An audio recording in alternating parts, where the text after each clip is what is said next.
Hi everyone, it's cards.byrachel for ScrapDiva Designs today using the mini mixer album from the new release. If you want to shop yourself at scrapdivadesigns.com, you can do so there. And you can also follow the hashtag ScrapDivaDesigns and make sure to see all the design team projects. And also I will make sure to link ScrapDiva Designs Instagram and YouTube channel down below in the description box. This one I got in my Guestity package. This is from the April 8th release, and I also pulled in some older products. Here you can see this is this mixer mini album.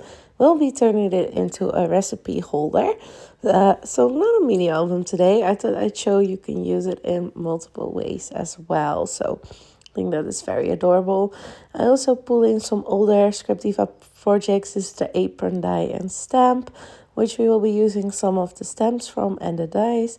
This is the recipe card stamp and die. You get a very big stamp with where you can write down your recipes. You also get dies and tabs. I will not be using these today, but you could. And again, my slim box making strips. I'll be using the left one there with the two sides, basically the tabs on both sides. And you also get ones with just tabs on one side.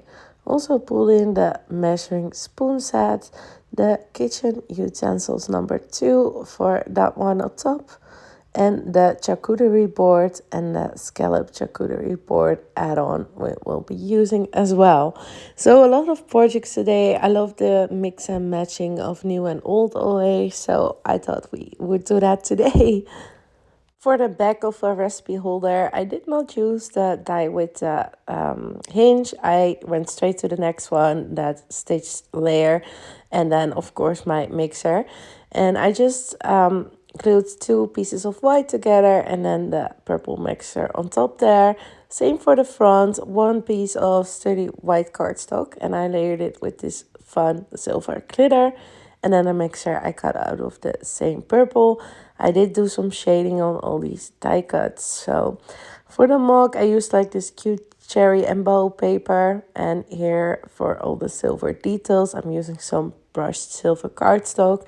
Get like this gear and some line details, and you can place them wherever you think it looks good. Here you can see that charcuterie board and the mitten. Is for my stash, actually. Same with the sugar bottle and this whisk, silver whisk.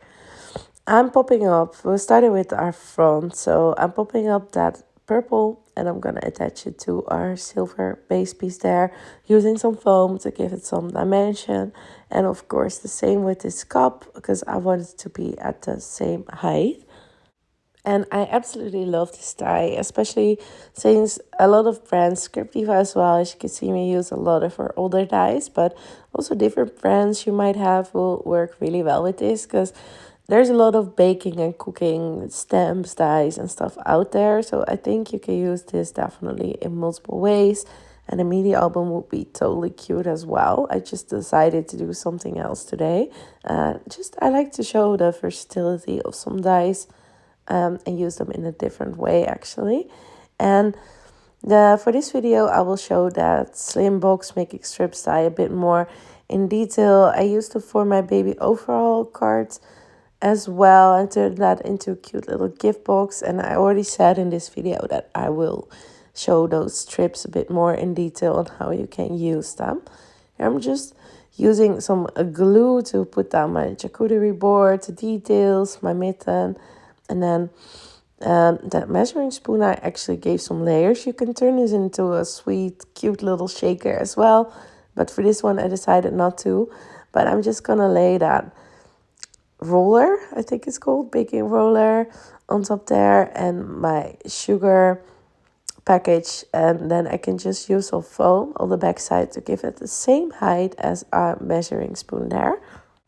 On the front of like this recipe box holder, but also if it would turn it into a mixer, I like to go all out with foam and lots of different die cuts or stamps or embellishments, whatever you want. But I like to front to have like really catch your eye. So I went crazy combining all those dies and stuff together, which is one of my favorite things to do. Mix and match, old with new. And yeah, this die really helps to bring out your older ScrapDiva Designs projects again, or products again. So I definitely like that. Here you can see me adding that silver whisk as our last detail on the front actually. And then we can start going on to, I'm just going to clip it with my tweezers, as you can see, so it can dry nicely. And now it's time to pull out those slim making strips die. I'm using two, as I said already, of the biggest or the widest one. And I'm just going to glue them together. I figured I would have enough of one of these, but I wanted to be sure and add a second. And I did need the second one. So I'm very happy that I did that straight away. But if you need it to be longer, you could add a third one, depending on, of course, the design you are using. Just attaching those layering pieces, and I'm letting it dry while we decorate our recipe cards. I did 8 with like 4 different designs, so 2 of each designs. And here I'm using that apron die and stamp, and I put the sentiments on there. I also used the sentiments from that set onto my charcuterie boards actually, on the front cover, but also for these. And I also got some smaller measuring spoons as decoration, and I'm gonna put them on the top right there. And then also that rolling thing you use for dough. Not sure what it's called. A roller, I think. Maybe I'm just overtaking it, but anyway, using that as well. And then here, those cute little charcuterie boards with I will put the sentiments on there. It just a bit the same as I did on the front of our card. You can see. And this is from that Apron Stamp and Die set. Baking is love made edible. I think it was very cute. And I just think it adds a nice detail to put the sentiment on there. And love at first bite I put on the other one. Now this has dried our strips, and what you want to do is fold all these little tabs downwards. So to the inside, and then I like to burnish it with my bone folder to make that fold extra secure. And you want to do that on all the little tabs. So I will do that off camera.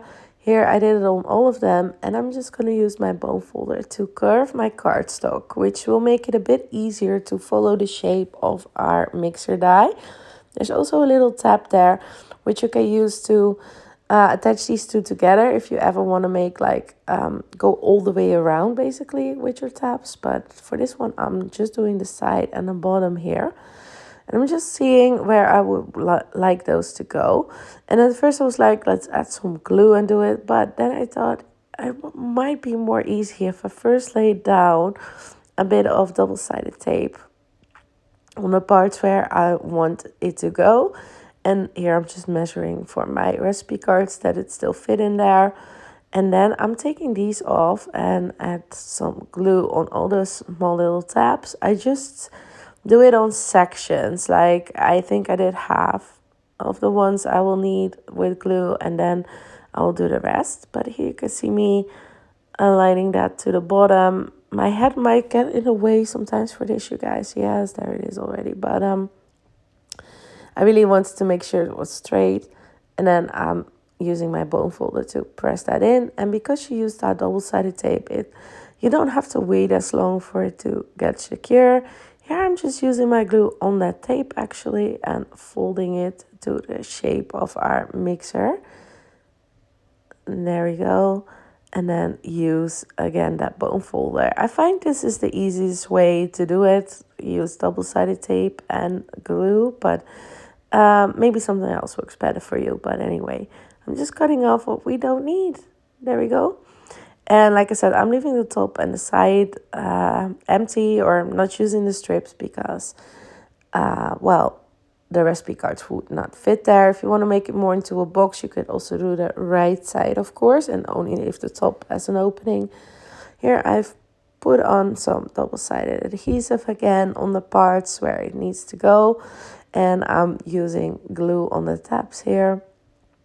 Not pulling off that left double-sided paper all the way, just where I attached the glue to. And here I'm just trying to line it up. This is a bit fiddly, not gonna lie, but This already went better than the first time I did it, because now I did it with that double-sided tape. So yeah, I think it's a bit of practice as well. But yeah, I'm just pulling off that other double-sided tape and then add my glue and then squeeze it together. And I will also go in there with my bone folder to increase that, or not increase that fold, but like flatten those tabs and make sure they're all nice and secure.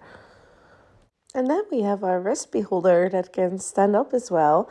And of course we will, or I want to add all these recipes card I made, because the size of these, and we could not do like that slim box making strip on the right side, because then the recipes wouldn't fit.